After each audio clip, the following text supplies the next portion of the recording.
नमस्कार। आज का ये विशेष कार्यक्रम माँ भगवती,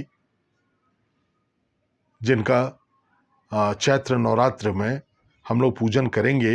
ये समय 30 मार्च को प्रारंभ हो रहा है।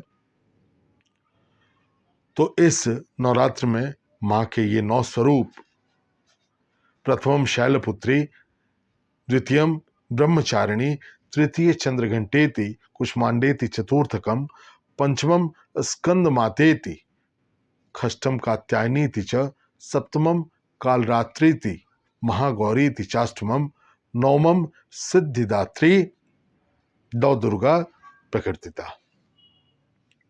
ये माँ के 9 स्वरूप हैं। हम इन्हीं की पूजा करते हैं। तो इस नवरात्र में माँ को कैसे प्रसन्न करें? माँ को प्रतिदिन जो मैंने 9 स्वरूप बताए, उन 9 स्वरूपों को क्या भोग लगाएं और कैसे हम आशीर्वाद प्राप्त करें। तो सबसे पहले माँ शैलपुत्री। तो पहले दिन माँ का पूजन करें और घी से माँ को घी अर्पित करें। अगर आप कलश स्थापना कर रहे हैं तो वहाँ पे माँ को घी अर्पित करें। अगर आप घर में कोई फोटो वगैरह है वहाँ पे, या अगर घर में पूजन नहीं हो रहा है तो कम से कम मंदिर में जाकर के माँ को निश्चित रूप से गाय का शुद्ध घी अर्पित करें। इससे हर तरह की सुख समृद्धि प्राप्त होगी। दूसरी जो स्वरूप माँ का स्वरूप है ब्रह्मचारिणी। तो इस दूसरे दिन माँ को शक्कर का, चीनी से बनी हुई चीजें, इन चीजों का भोग लगाया जाए। पंचामृत का भोग लगाया जाए। ऐसा करने से निश्चित रूप से माँ का आशीर्वाद मिलेगा, स्वास्थ्य लाभ होगा। अगर किसी तरह की स्वास्थ्य से संबंधित परेशानी है, निश्चित रूप से माँ का आशीर्वाद प्राप्त होगा, स्वास्थ्य संबंधी समस्या दूर होगी। इसके अलावा दीर्घायुता भी माँ के आशीर्वाद से प्राप्त होगी। तीसरा स्वरूप माँ चंद्रघंटा।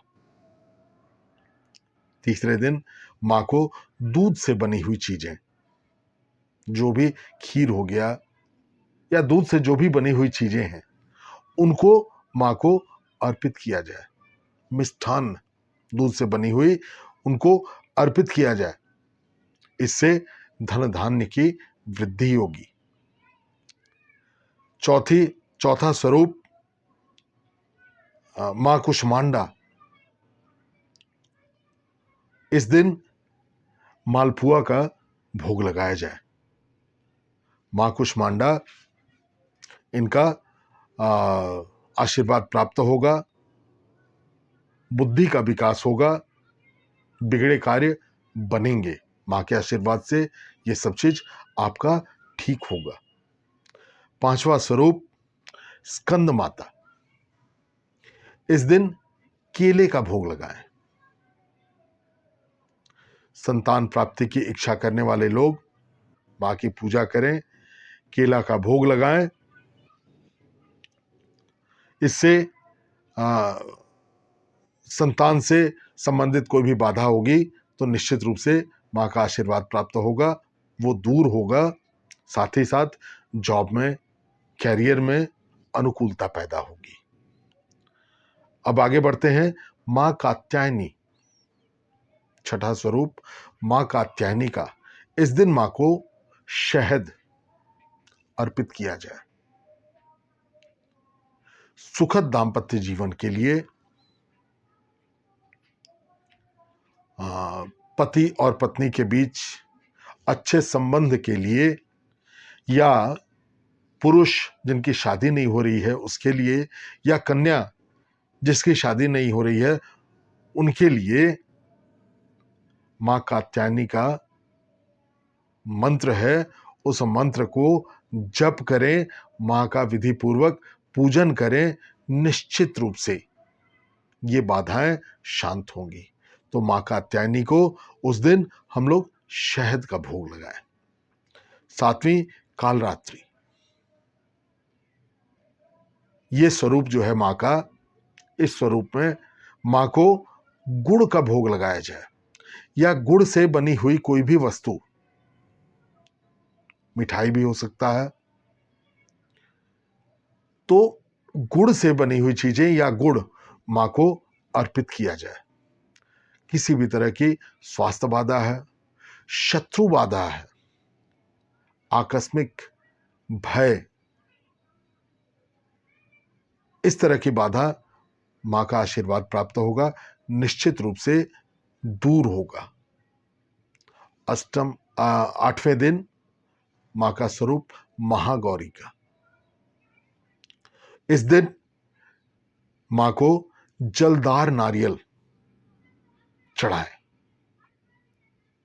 माँ की कृपा प्राप्त होगी। सभी तरह की, हर तरह की इच्छाओं की पूर्ति होगी, माँ का आशीर्वाद प्राप्त होगा। इस दिन जलदार नारियल माँ को जरूर चढ़ाएं। नवा स्वरूप माँ सिद्धिदात्री, इस दिन खीर, पूड़ी, हलवा, मिठाई, जो भी चीज, ये सब माँ को भोग लगाएं, अर्पित करें। जितनी तरह की आपके जीवन में बाधाएं हैं, आपको जिस चीज की मनोकामना है, मां सिद्धिदात्री निश्चित रूप से आपकी मनोकामनाएं पूर्ण करेंगी। तो ये 9 दिन मां के 9 स्वरूप अलग अलग तरीके से मां को भोग लगाएं, पूजन करें, मां का आशीर्वाद प्राप्त करें। और मैं कामना करता हूं कि आपकी सारी इच्छाएं मां भगवती पूर्ण करें। नमस्कार।